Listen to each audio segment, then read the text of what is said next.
অপতথ্য ও মিথ্যা তথ্য মোকাবেলায় গণমাধ্যম কর্মীদেরকে অনুসন্ধানী সাংবাদিকতায় দক্ষতা বাড়ানোর উপরে গুরুত্ব আরোপ করেছেন তথ্য এবং সম্প্রচার সচিব মাহবুবা ফারজানা। তিনি আজ সকালে রাজধানীতে জাতীয় গণমাধ্যম ইনস্টিটিউট কর্তৃক বাস্তবায়নাধীন support the improvement of the broadcasting environment for NMC শীর্ষক প্রকল্পের আওতায় 5 দিনব্যাপী জুলাই যোদ্ধাদের জন্য অনুসন্ধানী সাংবাদিকতা প্রশিক্ষণের উদ্বোধনী অনুষ্ঠানে এ গুরুত্ব আরোপ করেন। অনুষ্ঠানে সভাপতিত্ব করেন জাতীয় গণমাধ্যম ইনস্টিটিউটের মহাপরিচালক নূর মোহাম্মদ মাহবুবুল হক। এ সময় support the improvement of the broadcasting environment for NIMC শীর্ষক প্রকল্পের পরিচালক মোহাম্মদ আবু সাদেক উপস্থিত ছিলেন।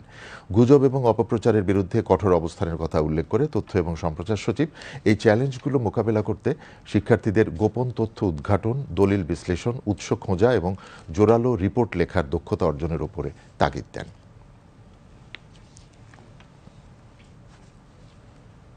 আমরা এখন অপতথ্য, গুজব এবং বিভিন্ন মিথ্যা তথ্যের আবর্তে প্রতিদিন আবর্তিত হচ্ছি। প্রতিদিন আমাদেরকে বিভিন্ন কাউন্টার ন্যারেটিভ তৈরি করতে হচ্ছে। প্রতিদিন আমাদেরকে বলতে হচ্ছে এটা মিথ্যা, এটা গুজব। প্রতিদিন দেখা যায় যে আমাদের পাশের দেশ থেকে উস্কানি আসছে।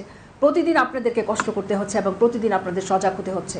আপনাদের ঘুমিয়ে থাকলে চলবে না, কিন্তু এখন আপনাদের রিজেনারেশন প্রয়োজন, আপনাদের রেনেসা প্রয়োজন, আপনাদের শক্তি আরও 3 গুণ করা প্রয়োজন।